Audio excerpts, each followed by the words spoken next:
On a souhaité faire un focus au travers de cette présentation sur les risques associés à un dépoussiéreur, parce que depuis ce matin, on parle d'aller capter les poussières, d'aller capter les vapeurs.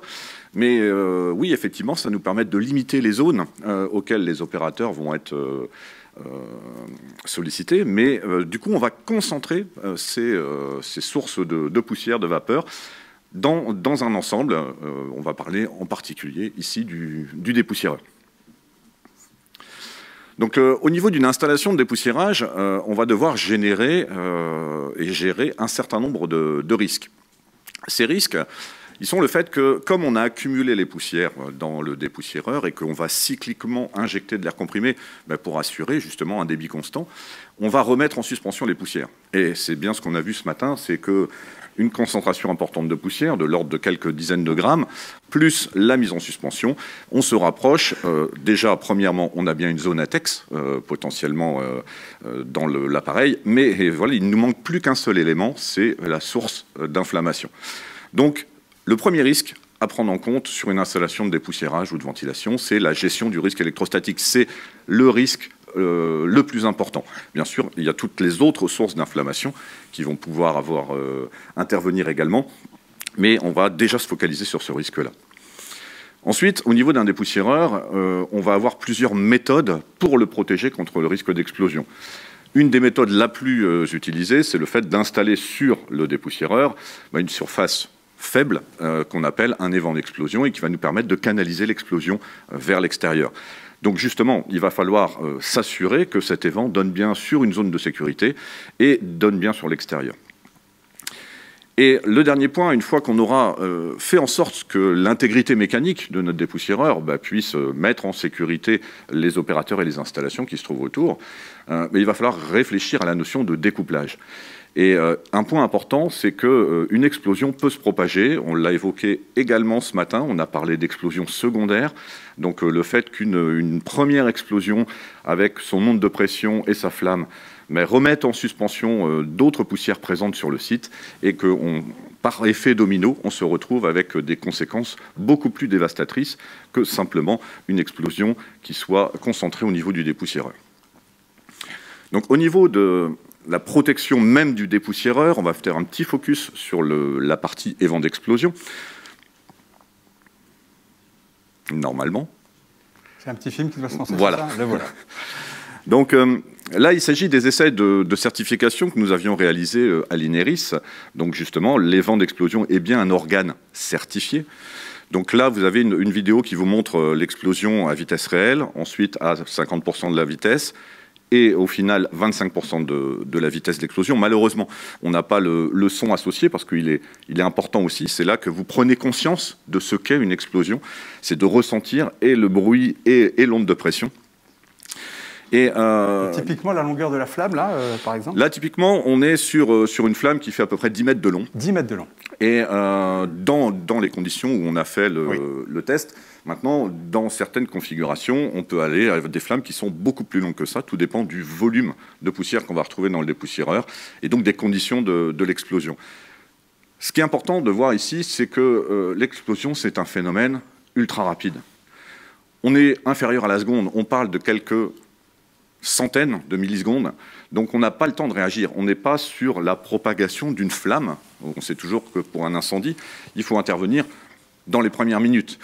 Sur une explosion, on n'a pas le temps d'intervenir. Ça veut dire que si on n'a pas anticipé, si on n'a pas pris les mesures permettant de se mettre en sécurité, on ne va pas pouvoir protéger les opérateurs et les biens.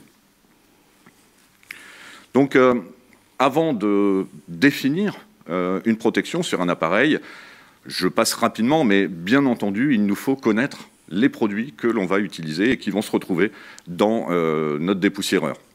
Donc, pour les gaz, on en a déjà parlé, les énergies minimales d'inflammation, les points clairs, les masses molaires, etc., etc. Tous ces éléments qui vont nous permettre de savoir à quoi on va être confronté au niveau de cette atmosphère explosive. Pour les poussières, de la même façon, c'est le KST et la pression maxi d'explosion qui vont nous permettre, avec ces éléments-là, de déterminer la bonne protection. Le KST, rappelez-nous. Le KST, en définitive, c'est la vitesse. Alors, c'est la vitesse de montée en pression dans un volume. Donc là, avec le KST, c'est fonction du volume à protéger. Et en définitive, plus le KST va être élevé, plus le phénomène va être rapide dans sa propagation. Ce n'est pas parce qu'on a un KST faible qu'on n'a pas de risque. Il y a toujours un risque. À partir du moment où on est sur une poussière qui présente un KST, il y a un risque d'explosion, donc on va monter à une certaine pression maxi. La seule différence, c'est à quelle vitesse on va monter à cette pression maxi d'explosion. Ensuite, on va s'intéresser à la capacité du matériel que l'on va utiliser. Donc je parle des poussiéreurs, mais c'est vrai pour tous les autres composants. À partir du moment où on est soumis à une pression d'explosion, il faut s'assurer que mécaniquement, on soit en mesure de résister à cette explosion. Et on parle de pression réduite, mais j'y reviendrai après. Et ensuite, au niveau du dépoussiéreur, c'est quels sont les emplacements possibles. C'est-à-dire qu'en fonction de la zone dans laquelle on va pouvoir mettre ce dépoussiéreur, on va choisir le mode de protection qui peut être approprié pour cette solution. Il en existe plusieurs. Tout d'abord, on peut contenir l'explosion. Marc Florian en parlait ce matin. Donc, c'est-à-dire qu'on a un appareil qui va résister à 10 bars, une pression maxi, à condition bien sûr d'être sur un process à pression atmosphérique. Parce que si les conditions de départ de l'explosion sont différentes de la pression atmosphérique, on va décupler les pressions maxi d'explosion. Donc ça, c'est une des premières solutions, mais effectivement, plutôt dédiée à des petits volumes, parce qu'il y a un coût associé de fabrication, parce qu'on va être en forte épaisseur pour tenir à ces pressions d'explosion. Ensuite, deuxième solution, on peut étouffer l'explosion. Donc il existe des systèmes qui vont permettre de détecter soit la montée en pression, donc le démarrage de l'explosion, soit de détecter la flamme, et en quelques millisecondes d'injecter un neutralisant, donc gaz ou poussière, qui va permettre d'étouffer l'explosion et donc de limiter tous les effets associés à cette explosion. Et dernière solution, la plus commune, c'est effectivement décomprimer l'explosion à l'aide des vents d'explosion. Donc, on reviendra sur la notion de résistance mécanique parce que, effectivement, après, le matériel peut être défini avec une tenue ou non à la déformation, savoir si on est sur un élément critique avec nécessité de redémarrer très rapidement en cas de problème ou pas. Donc, c'est ce qui nous permettra de choisir la résistance mécanique adaptée. Au niveau de l'évent d'explosion, on va l'utiliser pour, premièrement, limiter la surpression mécanique que l'on va retrouver dans l'appareil. Le fait de limiter cette surpression mécanique va nous permettre d'éviter qu'on ait une casse mécanique et donc une projection. Donc on va faire en sorte qu'il y ait une intégrité qui va permettre de protéger justement l'intégrité physique des opérateurs qui peuvent éventuellement se trouver autour de l'installation. Donc on va limiter la valeur de pression dans l'enceinte à ce qu'on appelle la PRED, donc la pression réduite. C'est-à-dire qu'on va définir, calculer une surface des vents, nous permettant de passer de la Pmax théorique qu'on aurait dû atteindre s'il n'y avait pas de précaution particulière sur l'équipement, à cette pression réduite qui va minimiser les effets de l'explosion. Bien entendu, cette pression calculée, qui va nous amener à une surface des vents, elle doit être inférieure à la résistance mécanique de l'enceinte. Ça semble logique, mais ça va mieux en le disant. Et ensuite, on va pouvoir canaliser donc vers l'extérieur notre explosion, le résiduel de l'explosion, c'est-à-dire une flamme, une surpression et des gaz de combustion. Donc il va falloir tenir compte de ces trois paramètres-là pour mettre en sécurité cette zone associée aux évents. Au niveau du dimensionnement des évents, je ne rentre pas dans le détail du référentiel. Il existe un référentiel pour le dimensionnement en gaz et pour le dimensionnement en poussière. Au niveau de ces éléments-là, ce sont des organes au sens de organes de sécurité, au sens de la directive ATEX. Donc c'est important, ce n'est pas une simple plaque que l'on va positionner sur un appareil. C'est un élément qui a été testé à l'explosion par un organisme notifié. Ils sont certifiés. Et bien entendu, pour pouvoir fabriquer ce type de matériel, tout ce qui est organes de sécurité, à minima, on a associé un système d'assurance qualité ATEX, ce qui permet de garantir la sécurité des personnes qui vont utiliser ces matériels. Les paramètres influents dans le calcul de la surface des vents, il faut bien se rendre compte que on ne va pas, j'ai 1 mètre carré disponible, je vais mettre un évent, là, ça va bien se passer. Non, le calcul de l'évent tient compte d'un certain nombre de paramètres, Donc le volume et la forme de l'enceinte à protéger vont avoir une influence directe sur les surfaces des vents nécessaires. Bien entendu, en fonction du type de matériel qu'on utilise et sa résistance mécanique, on va dimensionner également la surface des vents. Et puis ensuite, les paramètres de la poussière, c'est-à-dire la pression maxi d'explosion et le coefficient d'explosivité de la poussière, le KST.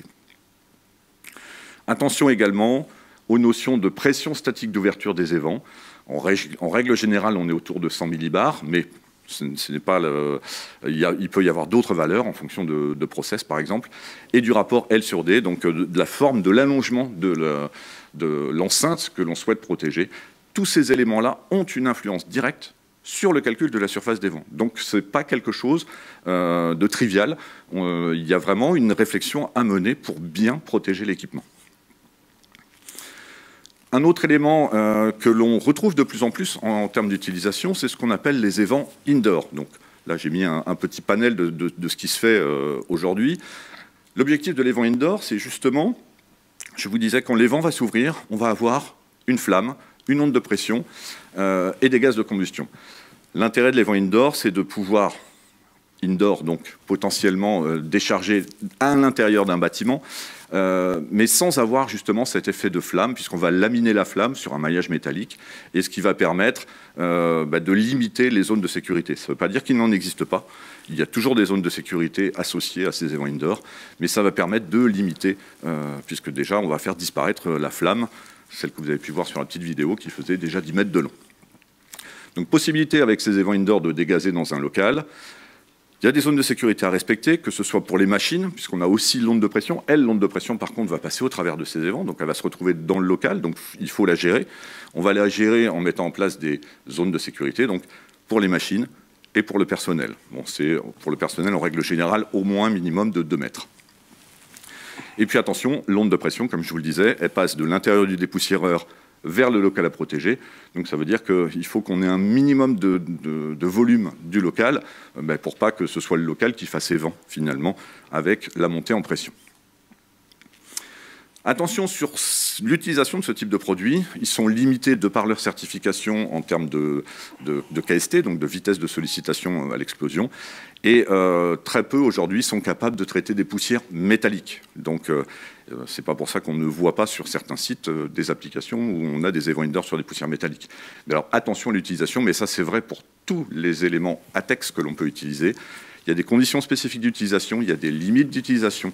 Donc, reportez-vous à ces informations pour être sûr d'être en sécurité.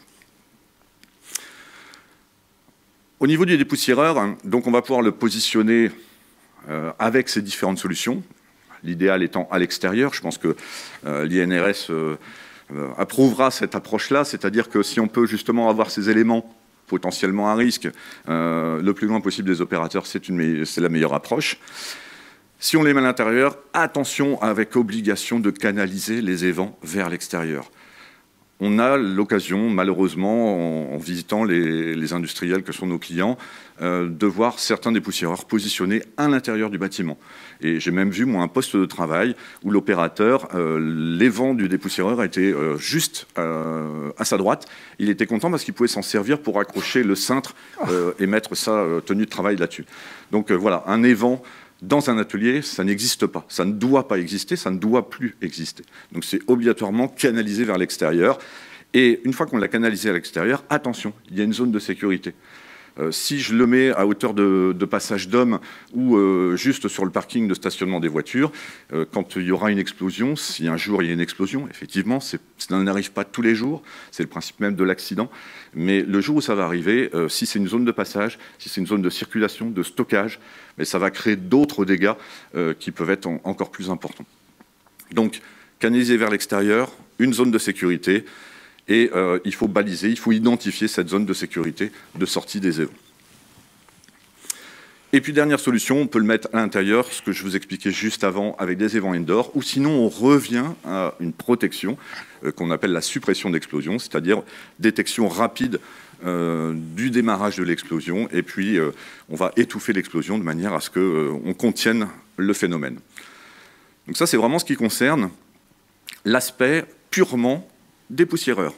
On est content, le dépoussiéreur mécaniquement va tenir, et on a mis en place un évent qui va nous permettre d'évacuer l'explosion vers l'extérieur. Maintenant, on va parler de confinement. Les images que vous voyez, donc c'est un extrait d'une vidéo du CSB, c'est une explosion qui a eu lieu dans une sucrerie aux États-Unis en 2008. Et les images que vous voyez, c'est ce qui reste de la sucrerie après une explosion de poussière. Enfin, je devrais plutôt dire après des explosions de poussière. Parce que je ne vous ai pas mis la vidéo en entier, mais globalement, on a une première explosion qui a eu lieu sur un convoyeur en sous-sol, en dessous de silos de stockage. Et par effet domino, donc l'onde de pression de la première explosion a remis en suspension. Et comme ça, de part en part, on a fait propager l'explosion sur l'ensemble du site en atteignant des niveaux de pression bien supérieurs à ce qu'aurait été une pression d'explosion primaire, c'est-à-dire à peu près 10 bars grand maximum. Là, on est arrivé à plusieurs dizaines de bars. Il y avait des sols de 200 mm en béton qui étaient fracassés justement par les notions d'explosion secondaire. Donc, on a fait le nécessaire pour se protéger au niveau du dépoussiéreur avec un évent. Il va falloir être vigilant maintenant sur la propagation de l'explosion. Donc, notre dépoussiéreur doit rester le seul lieu unique où il y a cette explosion. Donc, pour ce faire, là, vous avez un schéma qui est extrait du guide ED 944, dans lequel vous voyez un filtre dépoussiéreur associé avec un système de transport pneumatique à un silo. Et on voit sous le filtre et sous le cyclone de récupération 2 vannes écluses. Leur rôle de ces vannes écluses, c'est justement de pouvoir assurer le découplage de l'explosion. Si je prends une installation type, donc là, c'est un dépoussiéreur de notre gamme qui s'appelle le Jetlin V. Donc on a le dépoussiéreur qui est équipé des vents d'explosion de manière à se prémunir des effets de l'explosion. Première chose obligatoire, un système, un clapet anti-retour qui va empêcher le retour de l'explosion vers le process, vers les opérateurs. De la même façon, ce clapet, c'est un organe certifié. Ensuite, on va retrouver une écluse. Mais cette écluse, ce n'est pas une écluse lambda, c'est une écluse qui a la capacité d'être barrage à la flamme, résistante à la surpression d'explosion. Et dernier élément, dans le cas d'un recyclage, un découpleur qui va nous permettre d'éviter la transmission de l'onde de pression. Donc ça veut dire qu'en mettant ces éléments-là, donc entrée, sortie, évacuation des poussières, on va s'assurer que l'explosion reste bien confinée au niveau du dépoussiéreur. Et donc on n'aura pas ces phénomènes d'explosion secondaire ou de propagation du risque d'explosion. Alors, je ferai un petit zoom juste après sur la sonde DEM, puisqu'on a eu une question ce matin qui parlait de mesure de la concentration en poussière. Donc, la sonde, c'est une sonde triboélectrique qui permet non pas de faire une mesure, mais plutôt de qualifier une dérive. Donc, ça nous permet de faire un suivi de la concentration de poussière. Oui, monsieur Debrem. 2 minutes. Très bien. Donc, je vous disais, on joue sur la notion de confinement, on veut que l'explosion reste au niveau du dépoussiéreur. Donc, utilisation de clapets anti-retour, organes de sécurité, comme les évents, certifiés par un organisme notifié, testés à l'explosion.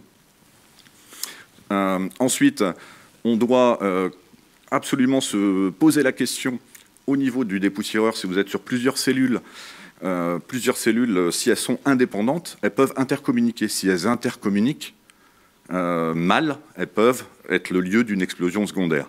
Donc là, vous avez un cas où on a 2 filtres indépendants, mais on a bien 2 clapets anti-retour en entrée pour éviter une communication par le réseau d'entrée. Si on est sur un filtre commun, à ce moment-là, on n'a plus qu'un seul clapet d'explosion. Les écluses, barrage à la flamme, résistante à la surpression d'explosion, organes de sécurité, ATEX, de manière à éviter, si vous avez un big bag sous un dépoussiéreur, vous avez 1 mètre cube de poussière que vous allez remettre en suspension par le passage de l'onde de pression et de la flamme, et vous imaginez les conséquences que cela peut avoir. Au niveau du découpleur, effectivement, pour éviter de transmettre vers le local l'onde de pression, les gaz de combustion, etc., systématiquement, si on réintroduit dans le local, on va absolument découpler, alors avec un découpleur de ce type-là ou d'autres solutions, hein, il en existe un certain nombre. Et puis, attention également au cas du ventilateur qui, lui, se trouve dans la boucle. Donc, ventilateur, même s'il n'est pas positionné en zone ATEX, il faut traiter l'intérieur. Et donc, il y a un référentiel qui existe pour définir ce qu'est un ventilateur ATEX, donc la 14986. Et pour le suivi qui permet éventuellement de déclasser la zone après le dépoussiéreur, on utilise assez régulièrement des sondes triboélectriques, mais qui du coup sont utilisées, attention, en fonction de sécurité. Donc elles participent à la sécurité d'une installation ATEX, et donc elles doivent être câblées en fonction de sécurité, comme l'est un arrêt d'urgence, par exemple. Quelques exemples d'installations. Vous avez sur la première photo un dépoussiéreur équipé d'un déflecteur des vents. Donc ce n'est pas une gaine des vents, c'est un déflecteur. Et ensuite, voilà, des installations qui sont positionnées à l'extérieur avec des évents sur le dessus. Ou une installation avec justement les vents que vous voyez ici canalisés vers l'extérieur sur la photo de gauche.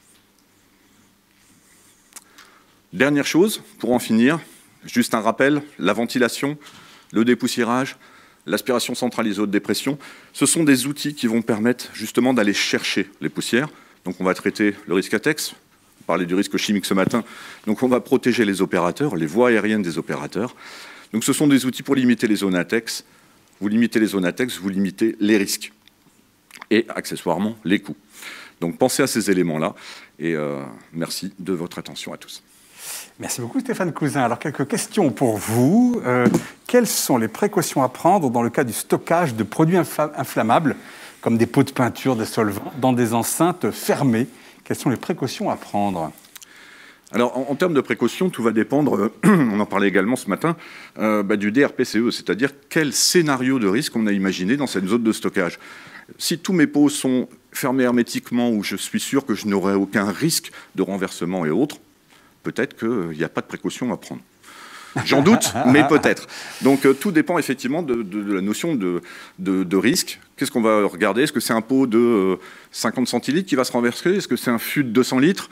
Et à ce moment-là, on va mettre les mesures associées, peut-être en ventilation, mais pas que, pour se mettre en sécurité ou en tout cas limiter les zones ATEX. Alors peut-être en ventilation, on vous demande une climatisation aussi si on est en milieu chaud. En milieu chaud, alors... Il y a des solutions. Alors, il existe des produits qui sont certifiés pour fonctionner en atmosphère explosive. Après, on peut travailler d'une autre façon, c'est-à-dire travailler en surpression dans un local avec des cascades de pression pour se mettre hors zone ATEX. Bon, il existe des solutions dans tous les cas. Et en cas de coupure, imaginons qu'on ait besoin d'une ventilation, on a une coupure de courant. Est-ce qu'il faut que j'ouvre les portes, les fenêtres en cas de coupure de courant pour assurer cette ventilation ? Alors, encore une fois, c'est au niveau des scénarios de risque qu'on va étudier l'impact de l'arrêt de la ventilation. On peut faire du déclassement avec de la ventilation à condition qu'on ait une bonne disponibilité, c'est-à-dire une quantité suffisante d'air, mais qu'on soit sûr aussi qu'en cas de défaillance de l'installation, soit on coupe les arrivées process, soit justement on se met d'une autre façon en sécurité. Donc, tout est envisageable, mais c'est au niveau du scénario de risque de départ que l'on va définir comment on se protège.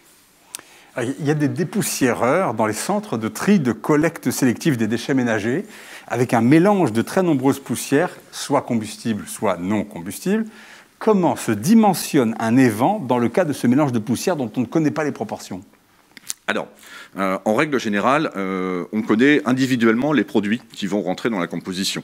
Donc, soit on fait sur l'approche d'une approche bibliographique et on prend les éléments les plus pénalisants, soit, dans certains cas, on se retrouve aussi à fabriquer, par exemple, des combustibles avec ces mélanges-là. Donc, on a une idée un peu précise des proportions qu'on va retrouver. Et le juge de paix, dans ce cas-là, c'est l'analyse d'un échantillon de poussière représentatif qui nous donnera exactement les valeurs de dimensionnement. Et on a plusieurs questions sur le découpleur, sur la notion de découplage. Donc, on veut que l'explosion reste confinée et qu'elle soit découplée du reste de l'atelier, des systèmes de récupération en dessous, d'une autre enceinte. On veut découpler. Comment est-ce que ça marche exactement, ce découplage ? Alors, en fonction du type de produit qu'on va utiliser, le découplage, si je prends le clapet anti-retour par exemple, le clapet anti-retour, par le débit d'air et la dépression, va être maintenu ouvert. En cas d'explosion, l'explosion qui va naître dans le dépoussiéreur va annihiler le phénomène d'aspiration du ventilateur, et à ce moment-là, le clapet, par son poids propre, va se refermer, et ensuite l'onde de pression va finir de venir le verrouiller, puisque maintenant, dans le nouveau référentiel, on a des clapets anti-retour qui sont verrouillés en cas d'explosion pour éviter qu'ils battent, parce que c'était un peu le cas avant et on avait malheureusement la possibilité d'avoir quand même des propagations de l'onde de pression et de la flamme. Donc, sur un clapet anti-retour, c'est l'onde de pression qui va venir le fermer et il sera verrouillé en position, donc empêchant la propagation de l'explosion. Sur un découpleur, on a en définitive un chemin préférentiel, puisqu'on a un angle de 131 degrés minimum à respecter entre l'arrivée de l'explosion et le retour vers l'atelier. Et donc là, on va à coup sûr découpler l'onde de pression sur la flamme. C'est une autre histoire. Mais comme on est là sur l'image que je vous présentais côté air propre, théoriquement, nous n'avons pas les concentrations pour maintenir, pour réallumer un mélange ATEX. Et donc tous ces matériels sont soumis à des contrôles, des vérifications périodiques ? Alors déjà, ils sont soumis à des essais à l'explosion par un organisme notifié et également ensuite un système d'assurance qualité propre au site de production qui permet de garantir tout au long de la fabrication de cet équipement que c'est toujours un équipement de sécurité. Alors quand on en avait discuté un petit peu, je vous avais parlé et vous m'aviez expliqué que vous faites environ 500 installations, vous Delta-Neu, de systèmes de dépoussiérage comme ça, 500 installations par an. Mais vous m'avez dit des explosions dans des dépoussiéreurs. En 25 ans, j'en ai connu 2. N'est-ce pas? Vous confirmez? Tout à fait. Alors quelle conclusion vous en tirez? Qu'est-ce que ça veut dire? Alors, deux conclusions. Soit le risque n'existe pas. Non, c'est pas la bonne conclusion, surtout pas aujourd'hui. Non, en définitive, je pense qu'il y a des accidents. Le propre même d'un industriel, c'est pas de communiquer autour de ces accidents. Donc, on parle d'une explosion par jour en milieu industriel. Et elles ne sont pas toutes déclarées. Hein. Elles ne sont pas toutes déclarées. C'est une estimation. Voilà. Donc, après, à partir du moment où l'installation est correctement dimensionnée, où elle est correctement maintenue, effectivement, la difficulté que l'on peut rencontrer sur une installation de dépoussiérage, c'est la gestion du risque. Mais si le risque a bien été pris en amont, la probabilité que la source d'inflammation arrive dans le dépoussiéreur devient très très faible. Mais elle n'est pas nulle. Et c'est bien pour ça qu'on est obligé de traiter les effets de l'explosion en positionnant des évents d'explosion. Mais heureusement, si ça peut ne servir que de temps en temps, c'est bien mieux que si on avait des explosions régulières.